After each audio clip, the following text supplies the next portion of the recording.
Born in 1965, I turned 60 in December 2025. For most of those years, my life felt like a race I never signed up for. A calendar full of deadlines, a head full of plans, and almost no space in between to simply live. In the summer of 2019, I finally walked into my doctor's office, tired in a way that sleep couldn't fix. He listened, paused, and then asked a question so simple it felt like a trick. If everything were possible, where would you wake up tomorrow? 2 seconds later, before my doubts could interrupt, the answer was out. On a boat. That answer didn't come from my resume, or from my bank account, or the expectations I had been dragging behind me for 30 years. It came from a quieter place, a part of me that still knew what joy felt like. A year later, in September 2020, I moved onto my trawler yacht, Lady Lieselot, named after my daughter, Fien Lieselot. She isn't just a boat. She is GRP and wood wrapped around a promise that I would finally live a life that felt like mine. But you don't unlearn 30 years of haste overnight. For decades, I had lived with one rule: reach a goal, then run toward the next. No celebrating, no lingering, no letting the moment catch up with me. So, even on the water, old habits followed. I crossed to England, slipped along the coasts of Germany, pushed north to Sweden and Denmark, and still, each time I dropped the anchor or tied up to a quay, my first instinct was to plan the escape. Where next? How early can I leave? What's the next waypoint on the plotter? Any waypoint, as long as I am moving. Movement had become my disguise for meaning.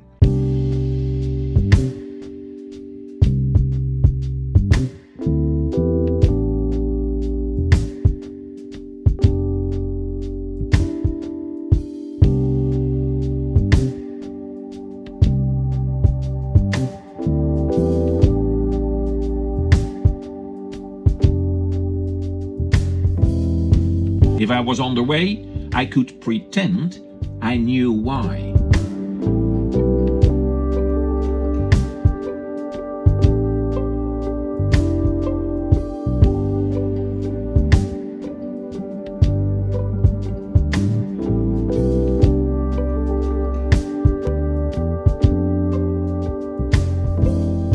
Then, in September 2025, the weather made a different plan.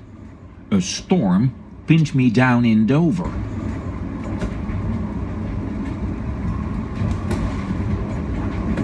Amidst of this storm, I met someone. She popped up on a moment I needed her. She told me her personal story, and she shared her secrets on how she handles life. She talked for hours, and I listened and tried to understand. My brains were in overdrive, absorbing all she shared. But the storm went on and on. 10 long days of hard wind and waiting. No channel crossing, no heroic decision, just me, my thoughts, and a boat that wasn't going anywhere.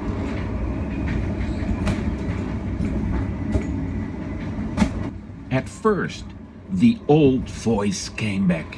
Forget it. As soon as this blows over, I am going home.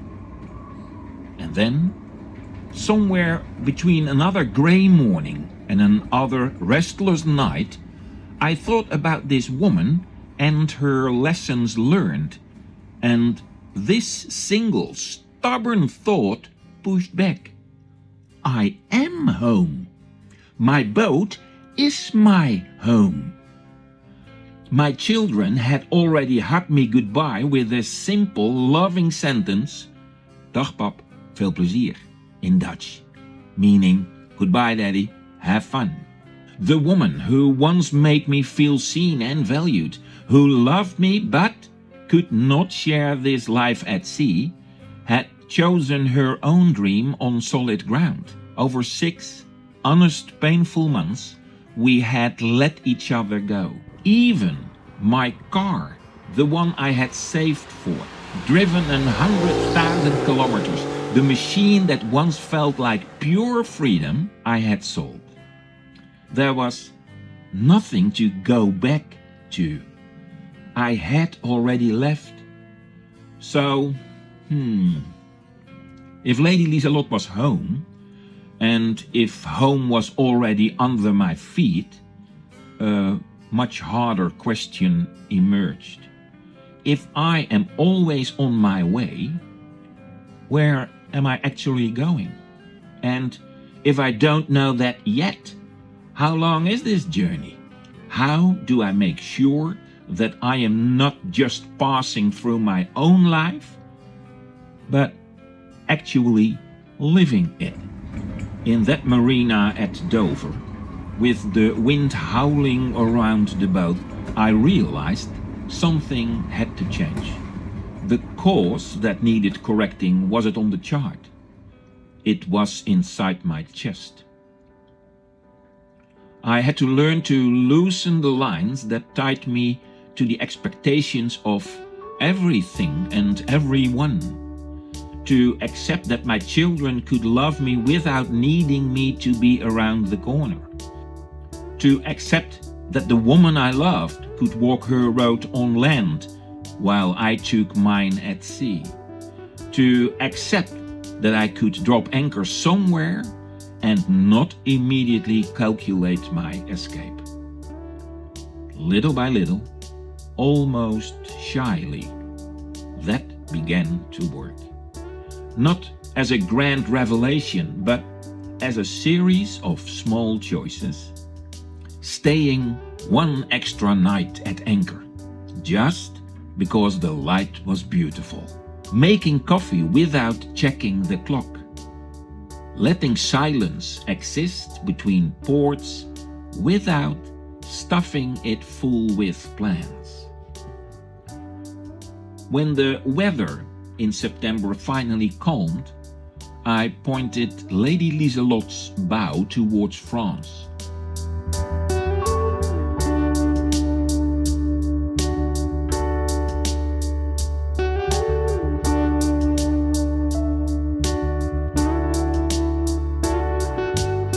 I crossed the channel and slid along the coast.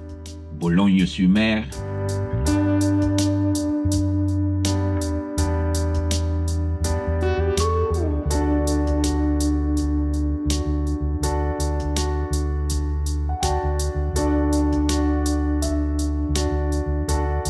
Dieppe,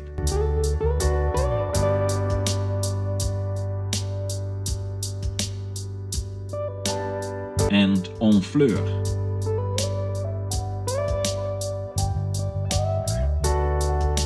From there, I turned inland and followed the river Seine towards Paris, watching the sea widen into river, and the river became a moving street of memories and new beginnings.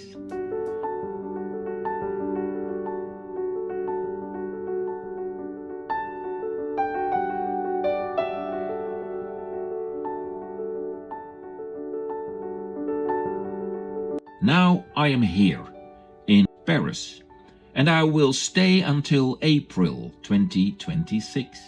And after that, I will steer Lady Lieselot back down the Seine towards the sea. And beyond that, I have no idea. For almost of my life, that admission would have terrified me. No plan meant no control. No control meant no safety.